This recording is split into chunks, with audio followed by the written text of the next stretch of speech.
Those are presents. But let's look at the presents that Jesus got. Let's go to Matthew and the verses that are there. You'll see they got gifts of gold, frankincense, and myrrh. Now they had that. There's a reason behind all of those. The wise men came from Iran, a place we now know as Iran.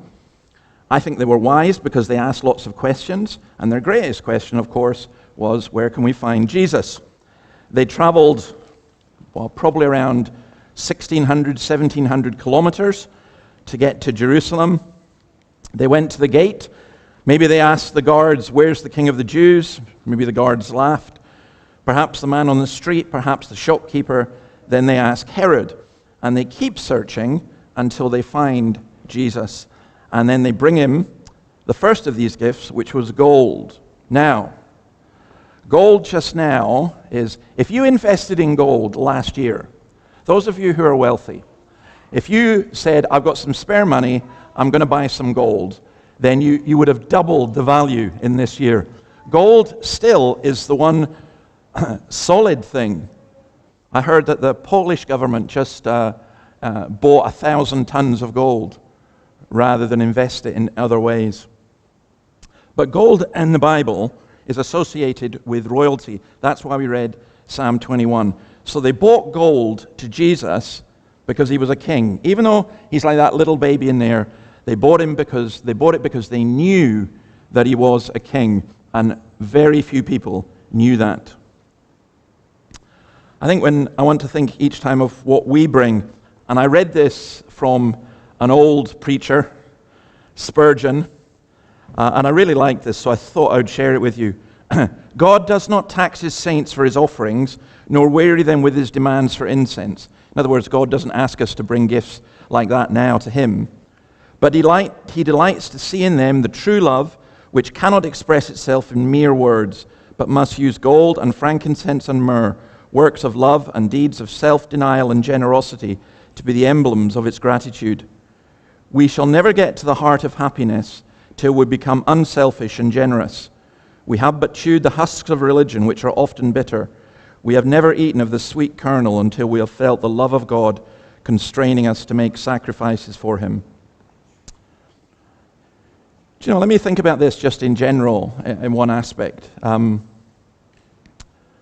have a big Christmas lunch, dinner, I hope you do, anyway. And I love that, everything that went with it. But I never realized as a child just how much work my mother put into it. And it usually is the mother. I'm sure there are homes here where the dads help a lot, but it usually is the mother. It's a lot of work. And sometimes Christmas can be quite stressful. And I like what Spurgeon says there, that we are here to serve other people, and that's an evidence, at least for the believer, of our faith, if we're willing to do so. That's the, if you like, the gift that God requires from us. But Christ, of course, came to serve us. So his second gift was frankincense. The gold is for a king. Frankincense is perfume. So, and it's a very, very special perfume, pure incense. It derives from a root meaning white. It comes from the bark of a tree found in Somalia and South Arabia. And if you saw it, I was looking to try and see if I could get some, but it's impossible. It's like milk, but don't drink it. It was mentioned in the Bible as something connected with meal offerings. You see it in Leviticus. And also a wedding procession. But most of all, it's mentioned 100 times in the Bible for worshiping God. Do not make any incense with this formula for yourselves. Consider it holy to the Lord. I find it amazing that God actually gave a perfume recipe and said, you don't make this for yourself. This is for me. Why would God want perfume? Because it's a symbol of worship and a symbol of prayer. So in Revelation 8, we read this. Another angel who had a golden censer came and stood at the altar. He was given much incense to offer with the prayers of all the saints on the golden altar before the throne. The smoke of the incense, together with the prayers of the saints, went up before God from the angel's hand. What they did was they took burning coals from the altar of burnt offering, they placed it on the altar with the perfume, the incense, and then that just made it rise up. And the smoke, it was a kind of fragrant smoke. There are some churches that still do that today. I remember going to one in incense. I thought I was in a hippie commune, but it was genuine incense. And we don't do that. Why not? Because the incense of the prayers and the worship of God's people, a worship that's to be given to God alone. And you see, that's what the wise men did. They bowed down and worship the God who rides on the wings of the storm, the Jesus who scatters flames of fire, but never more to be worshipped than here, God taking on human flesh. We sing, born to raise the sons of earth, born to give them second birth. To worship a baby sounds crazy, but when that baby is the Son of God who's going to live and die and be raised for us, it's worth it. Then the last one is myrrh. And that's a strange one. It was from a small tree called the balsamodendron.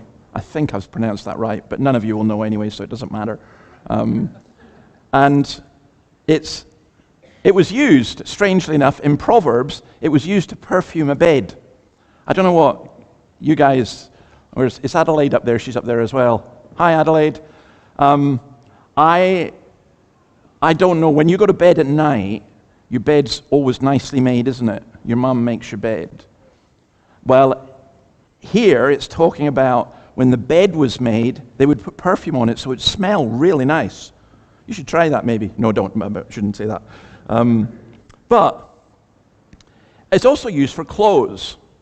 So to make your clothes smell better. All your robes, Psalm 45, verse 8, are fragrant with myrrh and aloes and cassia.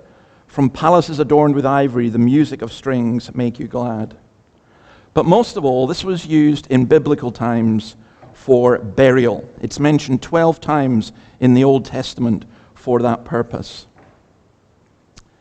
And the idea with that, it represents, for human beings, making our life more pleasant, to alleviate pain and to make burial less repulsive. It was this idea when someone died that it's like they were going to bed and they would be raised up. But it's still a strange gift to give to a baby. And we don't know whether the wise men did this knowingly, in other words, that they knew what they were doing, or whether it was just something that was inspired. But this is them coming to the baby and saying this baby is going to die. The baby is a sacrifice. Christmas, we'll call it Christmas. In the Catholic tradition, they would talk about it as Christ's Mass. Christ, the time of Christ's birth, but also remembering his death. There's another thing about this. I don't know, maybe it's just the way that I think, but there's a baby and they get all these gifts. Do you think the baby really appreciated that? I mean, you appreciated your Spider-Man, but if you had a wee baby, then, the baby doesn't really appreciate it. I think the gifts were really for Mary and Joseph to be made aware of who their child is. And I think sometimes we are given gifts, and maybe we don't appreciate them as much as we should. It is important for us to think about the gift that Christ is to us. So I want to finish with quoting something from C.S. Lewis in his book, Surprised by Joy, where he tells how he became a Christian. And he's talking about Christmas, and he says this: to accept the incarnation was another step in the same direction. See, what Lewis is saying, by the way, is this. He's saying he took one step at a time to becoming a Christian. It wasn't a big bang for him. And the first step was to realize there must be a God.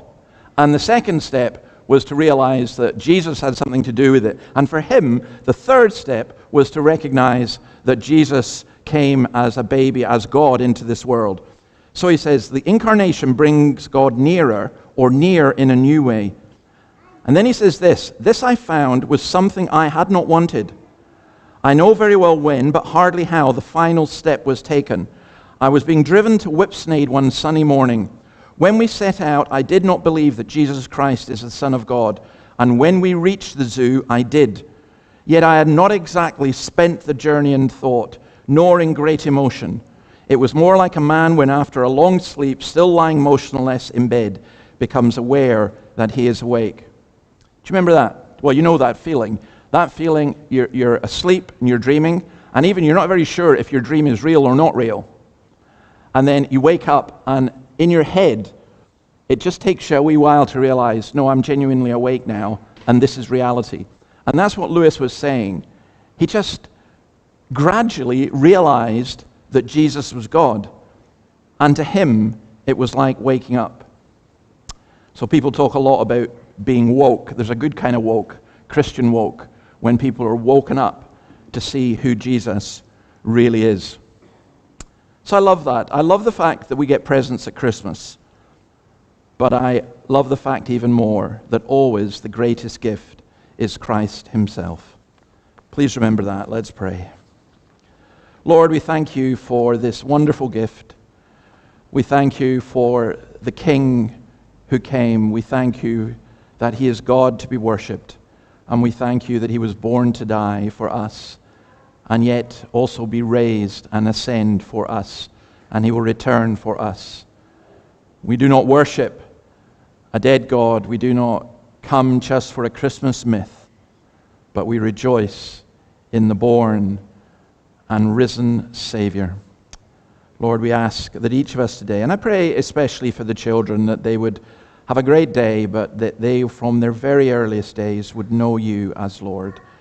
And we pray this as well for those who are unable to be with us, those who are sick, those who are near the end of their days.